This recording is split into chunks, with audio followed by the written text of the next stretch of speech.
The morning sunlight bounced off the glass facade of Crescent National Bank, the kind of downtown skyscraper that acted like it owned the city. People streamed in and out. Suits in a hurry, retirees with deposit slips, college students checking balances they hoped weren't depressing. It was an ordinary weekday in Chicago, but for Maya Ellison, it felt strangely heavier than that.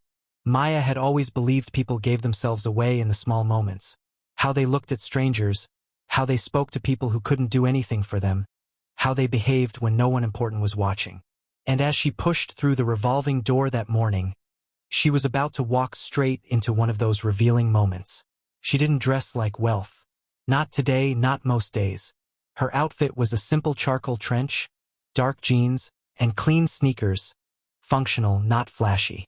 Her curly hair was pulled back in a low puff, her makeup minimal, her expression composed. She looked like a woman running errands, maybe like someone stopping at a bank to cash a check before work. She looked like anyone, and that, as she already suspected, was the reason everything that followed would unfold the way it did.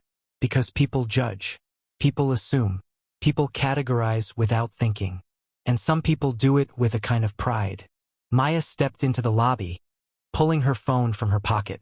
She scanned her email once more, confirming her appointment. 10 a.m., Crescent National Bank Wealth Division. Consultation reserved under Dr. Maya Ellison. She tucked her phone back away. The clock above the teller counter read 9:57. Perfect. But before she could walk toward the private offices, she felt it. Eyes. Someone was staring at her as if she had stepped into the wrong classroom or wandered into a VIP lounge by mistake. His office door was glass, his posture stiff, his expression permanently set in a combination of boredom and superiority. The gold plaque on his door read, Samuel Breyer, Senior Branch Director. He looked up just long enough to decide he didn't like what he saw, then dropped his gaze to his computer with exaggerated disinterest. Maya didn't care. Not yet. She'd encountered men like him her whole life. Men who mistook equality for insult, who confused politeness with hierarchy, who believed that titles justified behavior. Men like him were predictable. She took a few steps toward the reception desk, where a young woman named Claire looked up with tired eyes but offered a professional smile. "Good morning," Maya said, returning the smile. "Welcome to Crescent National. How can I help you today?" "I have a 10 o'clock consultation with—" Maya lifted her phone again, though she already knew the name. "With Mr. Ronald Pierce." Claire brightened. "Wealth Division, of course. Let me just notify—" Before she could even finish her sentence, the door to the senior office swung open and Samuel Breyer strutted out like someone expecting applause. "Claire," he said sharply, "redirect premium clients to my office. I'll take over today." Claire blinked. "Mr. Pierce is expecting." "I said redirect," he snapped, then turned toward Maya. "And you, break room is down the hall on the left. Staff uses the side door next time." The bank went quiet for a moment, the way a room does when a glass cracks but hasn't fallen yet. Maya's face didn't change. Her heartbeat didn't even pick up. She had learned long ago that some moments demanded emotion and some moments demanded restraint. This one demanded the latter. She took a slow breath. "I'm not staff," she said calmly. Samuel cocked his head with a smile so condescending it felt practiced. "It's fine. You don't need to pretend. If facilities is short-staffed, I can put in a request. But wealth management is for clients with legitimate portfolios." Someone in line whispered, "Did he just say that out loud?" Someone else muttered, "Wow, loud and wrong." A teenager near the ATM lifted her phone and whispered into the camera, "This is about to go viral." Maya lifted her gaze slightly. She had experienced disrespect before, ignorance, bias, assumptions, but what made this moment different was how public it was. How boldly he did it, how unprovoked, and how sure he was that he wouldn't face consequences. "Sir," she said evenly, "I'm here for a scheduled appointment. Please check the system." Samuel stepped closer, lowering his voice so only half the lobby could hear. Loud enough to humiliate her, quiet enough to seem restrained. "I'm not checking anything," he said. "I don't have time to entertain fantasy accounts." Standing in the wealth division lobby doesn't make you part of it. Maya studied his face. Not with anger but with a kind of detached curiosity, the way one might examine a spiderweb. He had no idea who he was speaking to, and while that fact benefited her in many situations, today it served a different purpose. Claire spoke up tentatively. "Mr. Breyer, her appointment really is in the system." Samuel shot her a glare so sharp she flinched. "Do not encourage entitlement," he hissed. Then he pointed at Maya like one would instruct a stray dog. "Stand over there. Someone will help you open a small account later." The room fell silent again. Maya inhaled once, exhaled slowly. Then she reached into her pocket and pulled out her phone. Her voice was calm. So calm it startled the people closest to her. "Activate Protocol 7. The words meant nothing to anyone there, except one person, the assistant manager, Amanda, who had been pretending to sort papers just to avoid involvement. Her eyes shot up. Her hands began to shake. "Sir," she whispered urgently to Samuel. "She's not joking. Protocol 7. She's bluffing," he scoffed. She probably watched too many finance thrillers. But no one else was laughing. Maya continued, "Connect me to internal executive operations." The call clicked instantly, too instantly for a bluff, and a deep, polished voice answered. "Good morning, Dr. Ellison. Do you wish to initiate full asset extraction from Crescent National?" The gasp that rippled through the lobby felt like an explosion muffled by shock.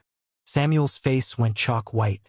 I'm sorry, who did he say you are?"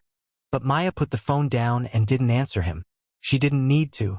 Amanda fumbled with her tablet, pulling up the account profiles, typing fast with trembling fingers. When the results loaded, her mouth fell open. "Mr. Breyer," she whispered. "Maya Ellison, she's the founder of Ellison Strategic Holdings." A ripple of recognition spread. A man near the line said quietly, "Isn't that the fund with over $9 billion under management?" Someone finished. Maya clasped her hands gently in front of her. "I asked for a professional consultation. What I received was disrespect." Samuel swallowed so hard it echoed. "Dr. Ellison, I didn't know. Let's go to my office and—" "No," she said softly. "We'll stay right here." Cameras lifted. Whispering rose. The bank was suddenly a stage, and Samuel stood center spotlight, exposed for exactly what he had allowed himself to become. Before he could attempt another apology, his desk phone rang, so violently the entire lobby jumped. He grabbed it. "Mr. Breyer speaking." The voice booming through the receiver was unmistakable, even to the customers nearby. "Breyer, what have you done?" The CEO of Crescent National Bank sounded like he had aged 10 years in 10 minutes. "Sir," Samuel stammered, "it's a misunderstanding. I didn't know. She controls $3.4 billion of our institutional liquidity," the CEO barked. "And there's a live stream circling the internet showing you insulting her? Fix this right now." Samuel turned toward Maya like a drowning man begging for a rope. "Dr. Ellison." I'm humbly asking." Maya raised her phone again. "Confirm full extraction." The CEO practically screamed, "No, please wait. Dr. Ellison, please." But before anything else happened, Maya said something unexpected, something quieter, something human, something the lobby wasn't prepared for. "You know," she said gently, "I didn't come here to humiliate anyone. I didn't come here to punish anyone. I came here because I believed your bank handled clients with dignity." Her eyes lifted to the crowd. "Not for attention, but for truth. But the thing about dignity," she continued, "is that it doesn't belong only to the powerful. It belongs to everyone. And the moment you forget that, you lose more than money." Samuel sank into his own posture like his spine had dissolved. He didn't respond, couldn't, and Maya stepped a little closer. Not threatening, not vindictive, simply honest. "I don't need perfect treatment. I don't expect to be recognized everywhere I go. But I do expect that you treat the janitor with the same respect you would show the CEO. Because if your dignity only exists upward, not downward. Then it isn't dignity. It's performance. The lobby remained perfectly still. Even the air seemed to pause, because her words weren't for Samuel alone. They were for everyone watching, everyone recording, everyone judging silently. That's why this matters, Maya finished. Not because you judged me incorrectly, but because you judged someone at all. The room exhaled in unison. And that was the moment, the exact second, the day changed. The phone in Samuel's hand buzzed with emails. Alerts from headquarters, red-level warnings, notifications that felt like ticking bombs. But none of it mattered next to the silence pressing against his chest. "Dr. Ellison," he whispered, voice cracking. "Please." He wasn't begging for his job. He was begging for mercy, for a reset, a reversal, a second chance. But mercy was not something handed out cheaply, and second chances weren't something people were owed. They were something people earned. And as the bank held its breath, Maya looked toward the glass doors that led outside, toward fresh air, toward the next choice, toward the power to decide what her response would cost. That was when she said, almost too softly to hear, "Let's talk about consequences." The lobby's fate hung on the next words. But those words, those consequences, that reckoning, the lobby was still, but it was no longer just the physical space that held its breath. Something heavier, more tangible, settled over every person there. A quiet acknowledgement that the ordinary rules of the day no longer applied. Customers lowered their phones, hesitant to move, not out of fear of authority, but out of awe at the unfolding reckoning. The staff exchanged glances, some frozen in disbelief, others suddenly aware of their own complicity in Samuel Breyer's arrogance. Maya didn't raise her voice. She didn't need to. Power, she had learned, rarely needed volume. It thrived in clarity, in composure, and in certainty. She raised her phone slightly, the screen still glowing with the symbol of Protocol 7. Corporate headquarters was online, ready to execute if she commanded it. Samuel Breyer's face had turned the color of old parchment. His hands trembled as he gripped the receiver.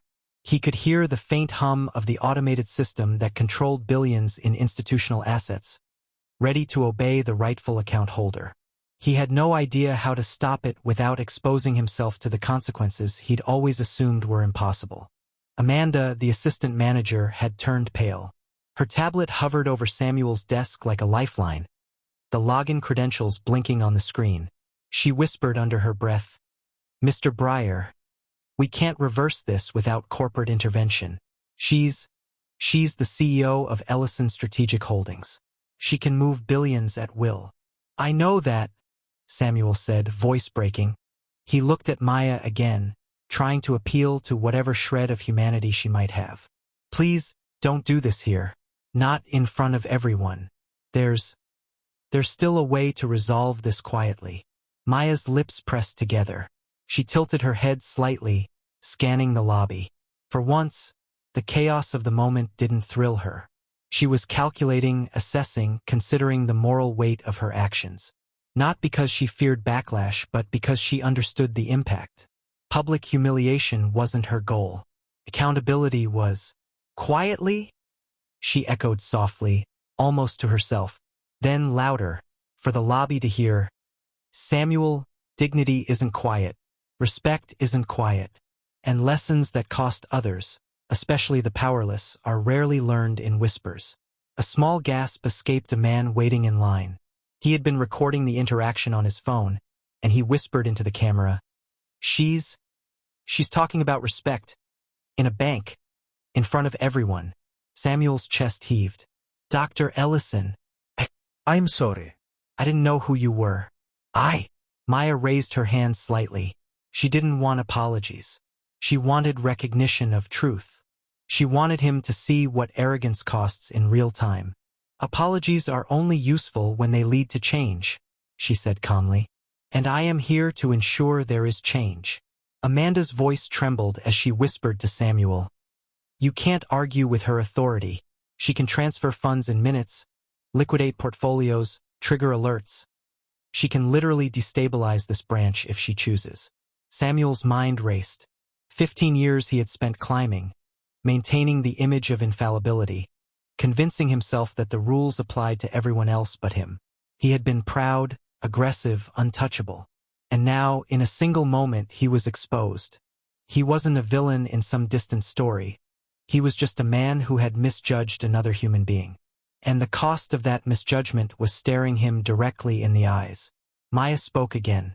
Before we proceed with Protocol 7, I want to make something perfectly clear. I am not here to punish individuals. I am here to address systems. I am here to correct behavior that endangers dignity, fairness, and accountability. The CEO's voice crackled again over the receiver, cutting through the tension like lightning. Samuel, status report. What's happening in the lobby? Who is she? And why is your branch director acting like a character from a reality show? Samuel's knees almost buckled under the pressure. He looked down at his shoes, then back at Maya, who stood perfectly composed. Sir, she's Dr. Maya Ellison, CEO of Ellison Strategic Holdings. She controls billions of our institutional funds. And she's activating Protocol 7. The voice on the other end went silent for a fraction of a second, as if trying to compute the audacity of the situation. Then it came back, more measured, authoritative, but with an edge of respect. Dr. Ellison, is this correct? Yes, Maya said simply, her tone even, but her eyes sharp. I require immediate verification of the asset transfer, and I expect an audit trail visible to corporate oversight. We will not negotiate terms that allow disrespect or dereliction of duty to continue unchecked. Samuel's face contorted. Dr. Ellison, please, think of the branch. Think of the staff. Please, this isn't necessary. But necessity had been defined long before this morning. The necessity of teaching respect, accountability, and human dignity could not be postponed. And Maya, in her calm, precise way, represented that necessity fully. The lobby was quiet but electric. Every customer was aware of the tension, aware that history was unfolding in real time. Some filmed, some whispered, some simply stood still, frozen by the clarity of the moral demonstration before them. Maya didn't address the audience. She didn't need to. She addressed truth. You see, she said, looking directly at Samuel. Arrogance is expensive. It's costly not only in financial terms but in human terms. Today, you are witnessing exactly how costly it can be when a leader forgets that respect is earned, not assumed. Samuel's hands shook as he fumbled with the phone. Dr. Ellison, I can't, please. Amanda leaned forward, her voice barely above a whisper. Sir, if she executes the full transfer, it will be public record instantly. Corporate will know, regulators will know, and the clients will know. Not to mention the internet. She trailed off. Maya's eyes softened, not in forgiveness, but in clarity. I am not here to humiliate you, Samuel. I am here to ensure accountability. You have 15 years of experience, yet you failed in a simple measure, treating every human being with respect. That failure cannot continue. Not quietly, not privately, not here. The lobby seemed to hold its collective breath again. Then, almost imperceptibly, Samuel's resolve broke. He sank into his chair, covering his face with his hands. I'm sorry. I didn't realize. Maya didn't move. She didn't need to. Her presence was enough. She was a living demonstration of what leadership combined with ethics could do in moments of blatant arrogance. A young woman recording on her phone whispered into the camera, I can't believe this. She's teaching a lesson in a bank lobby. And that, Maya thought quietly, was the point. Lessons mattered. They could happen anywhere. They could happen anywhere if the right person, the right voice, and the right authority were present. The phone in her hand vibrated with a single notification. Confirmation of Protocol 7's initiation. The screen displayed a series of green lights. Transfer in process, audit enabled, oversight active. It was almost anticlimactic, until she raised her voice, calm but firm. This is not a victory for me. This is a victory for principle, for dignity, for systems that value respect over hierarchy, humanity over ego. The room seemed to nod collectively, as if understanding a moral that transcended the immediate drama. Corporate representatives arrived within minutes, brisk but cautious. A supervisor, Jordan Michaels, stepped into the lobby, eyes scanning the room, then locking onto Samuel. "Mr. Breyer," he said crisply, "you are suspended, effective immediately. You are to surrender your credentials and cooperate fully with compliance review." Samuel's knees buckled. He muttered, I understand." Maya approached Jordan calmly. "Before we discuss reopening the consultation, there are conditions that must be met." She listed them slowly, deliberately, ensuring every word landed. 1. Mandatory dignity and ethics training for all staff. 2.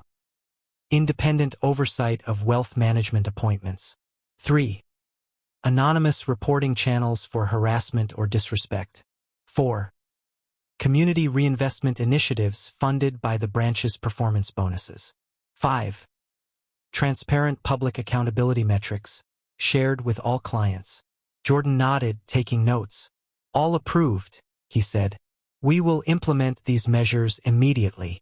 Maya turned to the stunned employees, her gaze unwavering. "Remember this moment. Arrogance is expensive, and ignorance is costlier." Today's lesson wasn't just for Samuel. It's for all of you. Treat every human being with dignity, not because it's policy, but because it's right. Then, without a backward glance, she stepped toward the door. The crowd parted instinctively. Phones still recorded, whispers still spread, but Maya walked through it all with quiet authority. Each step was measured, deliberate, and purposeful. Outside, the wind carried the sounds of the city, indifferent yet somehow respectful. Maya paused for a moment, reflecting. Lessons could be taught in grand offices, in courtrooms, or through speeches, but sometimes they needed to be felt. Close, publicly, in the messy, human way that left no doubt. She had delivered that lesson, and it would be remembered, because respect, once lost, cannot simply be requested back. It must be restored, and the restoration is worth more than any portfolio, any bonus, any title. Maya's phone buzzed again. Another confirmation. The transfer had been completed successfully. The financial consequence was instant, the moral lesson permanent.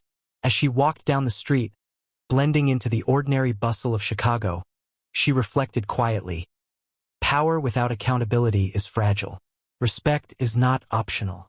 Humanity is non-negotiable.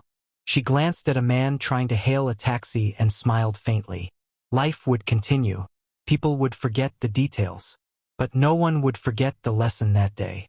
And somewhere in a bank lobby, Samuel Breyer was learning that lesson the hard way. Maya allowed herself a small, satisfied exhale. Not for triumph, but for justice. Because real influence wasn't about wealth. It wasn't about control. It was about making the world remember that dignity and integrity could never be optional. And the world, sometimes, needed a reminder loud, clear, and unforgettable. The following day, the city was buzzing. Not with the usual rush-hour energy, but with whispers of what had happened at Crescent National Bank. Maya Ellison had walked out of the lobby the previous morning as if nothing had happened, yet her presence lingered everywhere, like a shadow of accountability. People spoke of her quietly in cafes, in elevators over water coolers. How she had confronted arrogance, asserted dignity, and demonstrated that wealth and authority were meaningless without integrity. For Maya, it was just another morning. She arrived at her office in Ellison Strategic Holdings, a sleek building overlooking Lake Michigan, where sunlight bounced off the water in patterns that reminded her of the delicate balance of power and responsibility. Her assistant, Leah, met her at the elevator. "Maya, the story is everywhere," Leah whispered. "Social media is exploding. Clips of you in the lobby, talking, commanding. People are calling it the lesson at Crescent Bank." Maya nodded, her expression calm. "Good. Let them talk. I didn't do it for fame. I did it for accountability. That's what matters." Leah bit her lip. "You're incredible." I've never seen anyone handle something like that without anger. But honestly, are you ready for the fallout? The bank will probably try to spin this. Maya considered this for a moment. The story spins itself. Arrogance was caught in real time. Disrespect was recorded. Wealth without ethics was exposed. No spin can undo that. She moved through the office quietly, greeting staff, reviewing portfolios, and keeping her mind focused. Her phone buzzed intermittently with messages from corporate executives, journalists requesting interviews, and even regulators asking for clarification. She replied briefly, professionally, keeping the tone steady. Transparency first, accountability always. Meanwhile, at Crescent National, chaos had continued long after Maya left. Samuel Breyer had been escorted to the Human Resources Department, where he had spent the night explaining himself to multiple supervisors and corporate compliance officers. His pride had been stripped bare, his authority questioned, his competence publicly scrutinized. He had been told he was lucky to be suspended rather than terminated immediately, though whispers suggested termination was inevitable once the official audit concluded. Amanda, the assistant manager, faced her own reckoning. Though she had attempted to warn Samuel, she had also failed to act until it was nearly too late. Corporate had already requested a full report detailing why Protocol 7 had been nearly triggered, how communications had failed, and why the branch director had allowed his arrogance to escalate in front of clients. Back at Ellison Strategic Holdings, Maya prepared for her weekly board meeting. She had requested a special agenda, reviewing the ethical standards of her own firm and ensuring that every employee understood that respect and accountability were non-negotiable values, not just empty slogans. She believed that lessons were best learned when modeled consistently. As the board gathered, Maya spoke with quiet authority.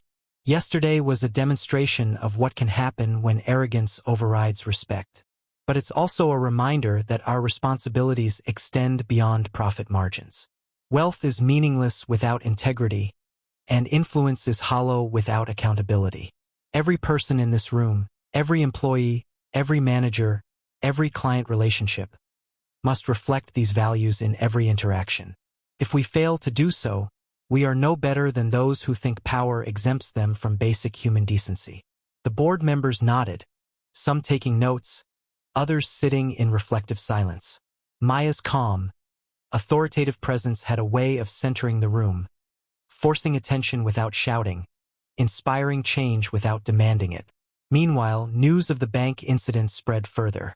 Videos of the encounter at Crescent National circulated across social media platforms, generating commentary, debate, and admiration. Influencers in finance shared clips with captions like, "CEO shows how respect is non-negotiable," or "Arrogance costs millions." Lesson from Chicago. The story quickly became a case study in leadership seminars and online courses. Maya was aware of the growing attention, but she remained grounded. She understood that attention alone could not create lasting change. The true measure of impact was systemic. The changes implemented at Crescent National, the awareness spread to corporate cultures, and the personal reflection it provoked in people like Samuel Breyer. That afternoon, a call came from Crescent National's headquarters. Jordan Michaels, the corporate supervisor, was on the line. "Dr. Ellison, we have implemented all 5 of your conditions. Mandatory ethics training is scheduled, oversight committees are in place, anonymous reporting channels have been activated, and community reinvestment programs have been approved. We are also publishing a public accountability report. The branch staff has been notified of all measures. You have my word. No retaliation will occur against any employee who comes forward." Maya's tone was calm but firm. "Thank you, Jordan. I appreciate your swift action. Ensure these measures are monitored continuously. Accountability is a habit, not a one-time event." She hung up, reflecting on the journey that had led to this moment. Her mind wandered briefly to Samuel Breyer. She didn't hate him. She pitied him. For 15 years, he had believed that power was measured by dominance rather than respect. He had ignored every small opportunity to correct his behavior until it became catastrophic. And now, he was learning a lesson that would be impossible to forget. The story also had ripple effects beyond the bank. Other institutions in Chicago began reviewing their own client interactions, staff training protocols, and corporate oversight mechanisms. Maya's actions had sparked a broader conversation about the ethics of wealth management, the responsibilities of corporate leaders, and the human cost of arrogance. That evening, Maya attended a charity gala. She wore a simple black dress, elegant yet unassuming. She didn't seek attention, but the whispers followed her wherever she went. People recognized her from the videos, from the headlines, and some even approached to thank her personally for the lesson she had delivered. One young financial analyst approached cautiously. "Dr. Ellison, I wanted to say thank you. The way you handled that situation, it made me think about how I treat people in my own workplace. I've realized I've been dismissive to support staff without even noticing." Maya smiled gently. Awareness is the first step. Action comes next. Treat every interaction as if it matters, because it does. Your influence, no matter how small, sets a tone. Never forget that. She moved through the room with quiet purpose, talking to guests, sharing stories about corporate responsibility, and emphasizing the importance of ethical leadership. Her presence reminded people that leadership was not measured by titles or bank balances, but by integrity, empathy, and the courage to correct injustice. Meanwhile, Samuel Breyer's suspension continued, and he began a slow, painful process of reflection. He contacted a professional coach specializing in leadership ethics. For the first time in his career, he faced uncomfortable questions. Had he treated every client and employee with dignity? Had he let assumptions dictate decisions? Had arrogance blinded him to the humanity in others? Amanda, the assistant manager, also began participating in ethics workshops, realizing that silent compliance with arrogance was itself a failure. She reached out to corporate to propose improvements to internal reporting and accountability mechanisms. What had started as a day of humiliation transformed into an opportunity for growth, for individuals and for institutions alike. In her office, Maya reviewed the public reaction online. Thousands of comments praised her decisiveness, her poise, and her commitment to principles. Some criticized her, arguing that she had used financial leverage to intimidate an individual. Maya considered these opinions but remained unshaken. True leadership required making difficult decisions for the sake of fairness, even when misunderstood. As night fell over Chicago, Maya looked out over the skyline. She reflected on the moral lessons of the day. Respect is not optional. Everyone, regardless of position or status, deserves it. Arrogance has consequences. Wealth and authority do not excuse cruelty. Accountability is the foundation of leadership. Systems must support ethical behavior, and individuals must own their actions. Courage is necessary to enforce justice. Standing up for what's right requires clarity and calm resolve. She allowed herself a brief moment of satisfaction, not for triumph but for clarity. The ripple of integrity she had set in motion would spread far beyond a single bank lobby. And that, she knew, was the real measure of power.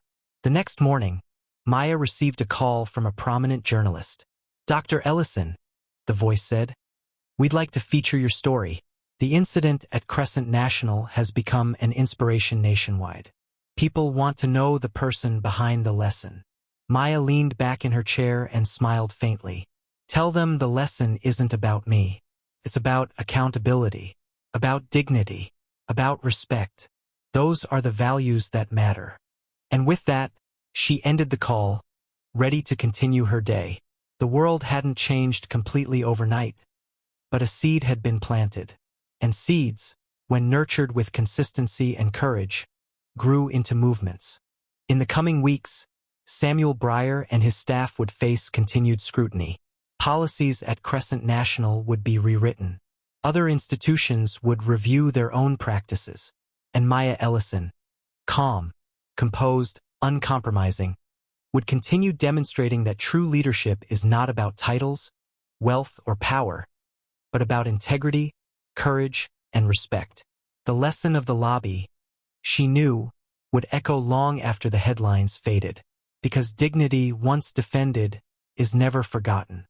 The morning sun stretched across Chicago, casting long shadows over the streets, But inside Maya Ellison's office, the atmosphere was electric. Overnight, the Crescent National Bank incident had exploded into the public consciousness. Social media hashtags like #DignityOverArrogance and #EllisonLesson were trending nationwide. News outlets ran segments analyzing the event, dissecting every word, every gesture, every calculated pause Maya had delivered in the lobby. Maya moved through her office methodically, scanning reports and emails while maintaining her usual calm. She had never sought notoriety. Notoriety, she believed, was a byproduct of unwavering integrity in moments that demanded courage. Today, though, she had to manage the consequences of her influence. Leah, her assistant, approached cautiously. Maya, the attention is overwhelming. Reporters want interviews. Podcasts are calling. Even some of your investors are asking for statements. Maya looked up, her expression calm but determined. Leah, remind them that my statements have not changed. Integrity does not fluctuate based on attention.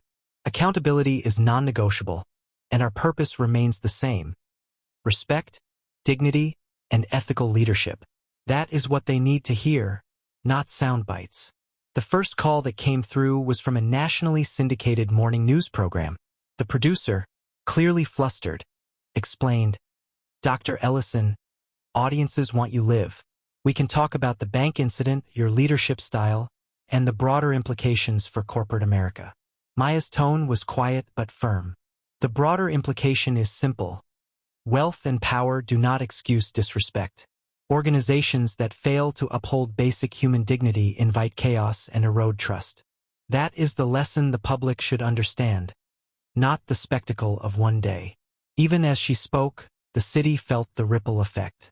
Crescent National Bank had convened an emergency meeting, involving senior executives from multiple branches, regulators, and legal counsel. Samuel Breyer, still suspended, was participating remotely. His reflection on his behavior had begun in earnest, but the consequences were undeniable. The incident had set a precedent, one that other corporate leaders could not ignore. Meanwhile, Maya continued her work at Ellison Strategic Holdings. She reviewed client portfolios, approved investments, and initiated internal audits to ensure that her own firm maintained the highest ethical standards. The public exposure had the potential to distract, but she refused to let attention dictate her priorities. Leadership, she believed, was demonstrated through consistency, not headlines. By late morning, a message appeared on her phone, a personal invitation to meet with a coalition of community leaders and regulators who were eager to discuss ways to implement systemic ethical standards in banking.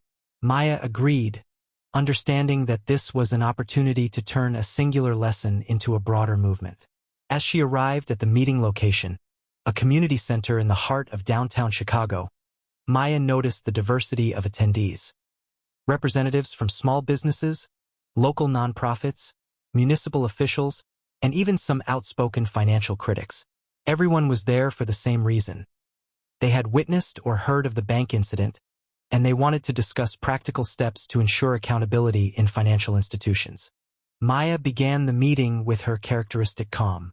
The events of yesterday illustrate something we all know but often ignore. When individuals are empowered without accountability, dignity is the first casualty. Organizations must recognize that ethical practices are not optional. They are foundational. This includes how clients are treated, how staff are managed, and how decisions are made under pressure. She paused, letting the weight of her words settle. People nodded. Some furrowed their brows in contemplation, while others whispered to one another. Maya continued, "I am here not to lecture, but to collaborate. We have an opportunity to establish benchmarks for ethical practices in financial institutions that are transparent, enforceable, and measurable. If we act, the consequences of arrogance and disrespect can be mitigated before they harm clients, staff, and communities." The room leaned forward, intrigued. One regulator asked, "Dr. Ellison, what specific steps should institutions take to prevent incidents like yesterday from happening?" Maya outlined a comprehensive plan: mandatory ethics training, independent oversight committees, clear and anonymous reporting channels, community reinvestment initiatives, and public accountability metrics. She emphasized that these measures were not punitive but preventative, designed to protect both clients and employees while fostering trust. The discussion lasted hours. Maya listened intently, responding thoughtfully to questions and concerns. By the end of the meeting, the coalition had drafted a proposal for a citywide ethical standard in banking, one that could be adapted nationally. The initiative was ambitious, but Maya's calm, authoritative presence lent credibility and momentum to the effort. As she left the meeting, Maya reflected on the lessons unfolding in real time. Public attention had amplified the consequences of arrogance, but it also created an opportunity for systemic change. She recognized that leadership extended beyond her own firm or a single bank. It required leveraging influence to protect dignity and integrity across institutions. Back at Crescent National Bank, Samuel Breyer faced another reality check. The regulatory review revealed multiple instances where staff had been marginalized or dismissed inappropriately, and corporate policies had been inadequately enforced. Samuel was now under review not just for his behavior in the lobby, but for a pattern of systemic negligence that threatened the institution's reputation and financial stability. Amanda, the assistant manager, had taken proactive steps. She submitted detailed reports on staff interactions, identified gaps in compliance training, and proposed new accountability measures.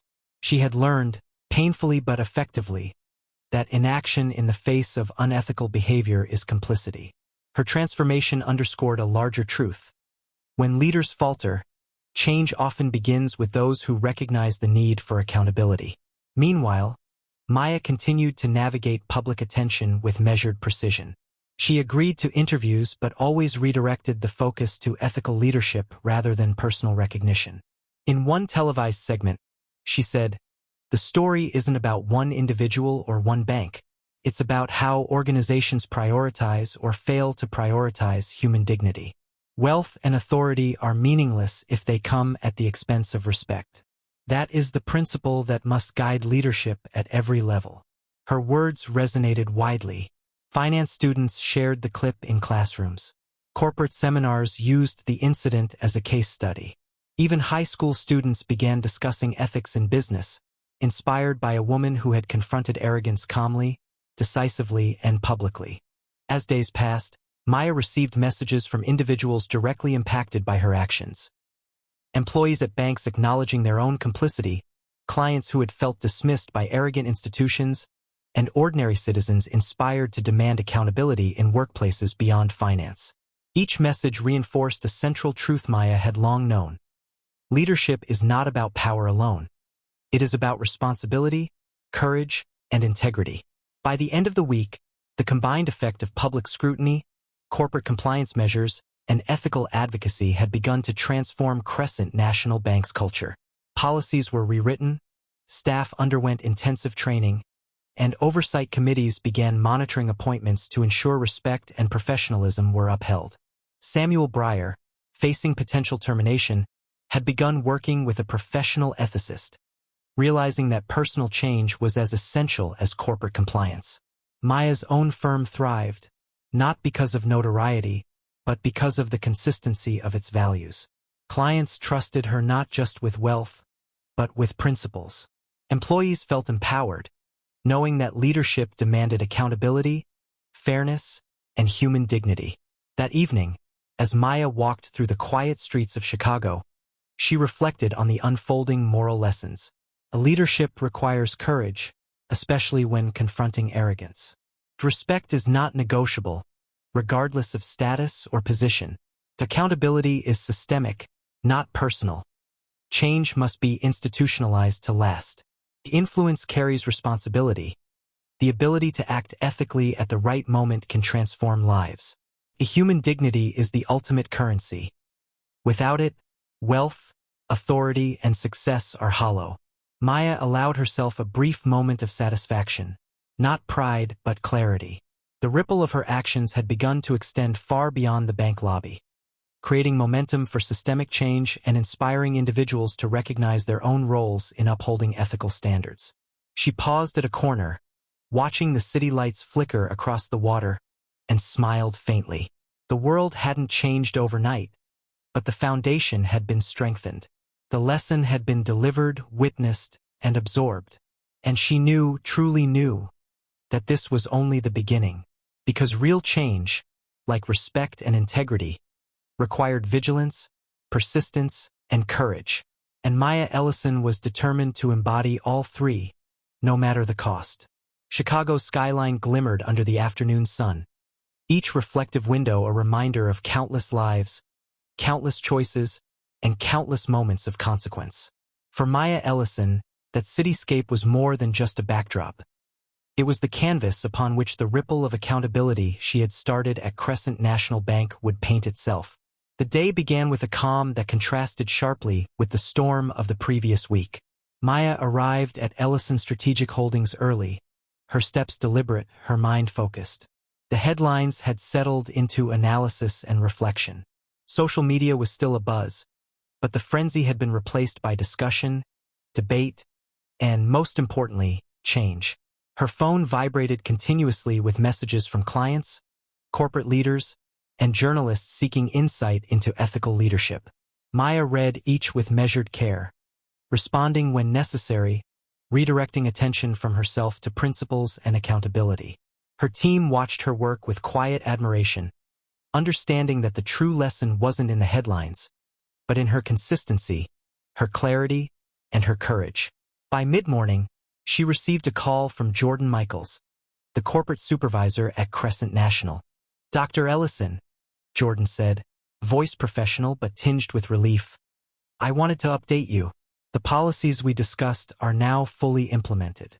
Ethics training has begun, oversight committees are active, and the public accountability reports have been released. The branch staff has responded well, and initial feedback is encouraging. Samuel Breyer has submitted a formal reflection and is undergoing remedial training with professional coaching." Maya's response was calm but firm. "Good. Make sure these measures are monitored continuously. Accountability isn't a one-time event. It's a habit, a culture, a commitment." "Understood," Jordan replied. "Thank you for your guidance." Maya ended the call and leaned back in her chair, reflecting on the unfolding results. The immediate crisis had passed, but the long-term lesson was now taking root. Respect, she realized, could not be legislated or enforced through authority alone. It required reinforcement, modeling, and consistent application. The ripple she had started in the bank lobby had evolved into a wave of systemic change. Later that afternoon, Maya decided to visit Crescent National in person.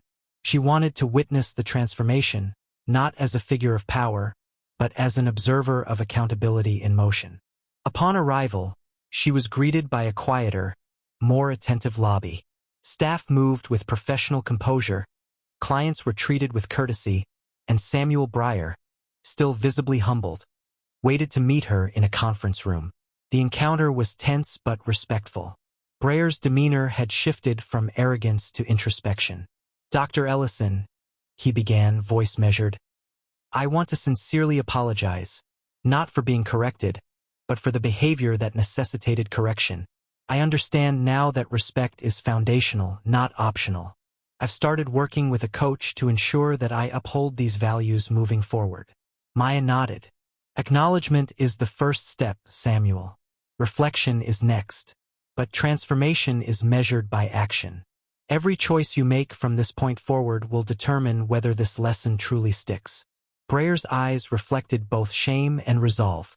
"I understand. I won't forget." They walked through the branch together, and Maya observed staff interactions, noting subtle changes. Attentive greetings, willingness to listen, and genuine engagement with clients. Even the junior clerks seemed more confident, empowered by the cultural shift that had been implemented under her guidance. Later, Maya addressed a small gathering of the staff. "Yesterday, today, and tomorrow are not about punishment," she said, her tone calm but authoritative. "They are about responsibility. Leadership is not measured by title or wealth. It's measured by integrity, accountability, and how you treat every person under your care. The choices you make define you, and every interaction matters. Remember this: arrogance is expensive, but respect pays dividends beyond measure." The staff listened intently, their expressions a mix of humility and inspiration. The transformation wasn't complete, but the foundation was now laid. The lesson had been delivered, witnessed, and internalized. As Maya left Crescent National, her phone buzzed again. It was a message from a local journalist. Dr. Ellison, would you be willing to speak at the upcoming Leadership Ethics Summit? Your story has inspired nationwide discussions on corporate accountability. Maya smiled faintly. I'll attend, she typed. But the message isn't about me. It's about what leadership must always be: ethical, accountable, and grounded in respect for humanity. That evening, she returned to her office, reflecting on the week's events. The media coverage, the social media discussions, the policy changes. They were all manifestations of a simple truth Maya had long lived by. True power comes with responsibility, and ethical courage can transform not just institutions, but lives. Her phone rang again. This time it was Samuel Breyer. Dr. Ellison, he began, voice hesitant but sincere. I wanted to thank you personally. The changes you initiated, they've changed my perspective entirely. I realize now that leadership without integrity is meaningless. I've committed to ongoing development, and I intend to be a better leader, not just a more successful one. Maya's reply was measured, yet warm. I accept your commitment. True leadership is about the choices we make when no one is watching, or when everyone is watching. Keep that in mind. Accountability is continuous, and integrity is non-negotiable. The conversation ended, and Maya allowed herself a moment of reflection. The crisis had tested her patience, her clarity, and her principles, but the outcome had affirmed her belief that ethical courage could catalyze systemic change. Over the next weeks, the effects of her intervention continued to spread. Crescent National's improved policies were highlighted in industry publications. Leadership seminars used her story as a case study in accountability. Employees across multiple institutions began discussing how to cultivate a culture of respect, realizing that small daily actions accumulated into systemic outcomes. Maya's own firm also strengthened. Internal workshops emphasized ethical leadership, empathy, and accountability. Clients felt secure not just in their financial investments, but in the integrity of the people managing them. Maya understood that trust, once earned, was as valuable as any asset she oversaw. On a quiet Saturday evening, Maya walked along the lakefront, watching the lights of the city reflect in the water. She allowed herself to feel a sense of completion, but not triumph. Her satisfaction was grounded in principle, not ego. The lesson had been delivered, the ripple had become a wave, and the world was now slightly better for it. As she paused to watch the reflection of the skyline, she thought about the moral truths that had guided her throughout the week. Arrogance is temporary. Integrity endures. Respect is earned and maintained through consistent action, not assumed titles. A leadership without accountability is hollow. Accountability without courage is ineffective. Every interaction carries weight. Small acts of dignity can prevent large-scale consequences. A courage is not loud. It is deliberate, calculated, and principled. Maya knew these lessons applied far beyond banks, boardrooms, or social media. They applied to every workplace, every community, and every individual who sought to influence others. Back at her apartment, she sat quietly, reviewing messages from followers inspired by the incident. Students, employees, and ordinary citizens wrote about how they would change their own behavior, how they would speak up against arrogance, and how they would champion respect in their communities. A small smile appeared on her face. The story wasn't over. The lesson would continue to ripple outward, carried by those who had seen what ethical courage looked like in action. And somewhere in Crescent National Bank, Samuel Breyer was still learning. Not just from Maya's intervention, but from the changes she had inspired. From the training, the oversight, the accountability measures, he was learning that true leadership was measured not in profit, but in principle. Maya reflected on that as she turned off her lights, ready for the week ahead. The city would keep moving. Banks would process transactions. Social media would buzz. Life would continue. But the lesson remained. Dignity, respect, and accountability are priceless. Arrogance, unchecked, is expensive beyond measure. And Maya Ellison had proven that one person, acting with calm authority, clarity, and courage, could change more than just a lobby. She could change hearts, institutions, and the culture itself. With that, she allowed herself to rest, confident that her actions had not just delivered a message, but had also ignited a movement, one grounded in ethical leadership, human dignity, and unwavering accountability.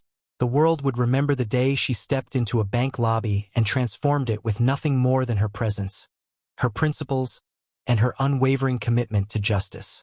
Because leadership, true leadership, is never about wealth or power. It's about integrity. It's about courage. It's about respect. And in that, Maya Ellison had triumphed, not just over arrogance, but over complacency, indifference, and moral compromise. Respect is non-negotiable. Every human deserves dignity, regardless of status or wealth. Integrity is the ultimate currency. Wealth and power are meaningless without ethical conduct and human compassion.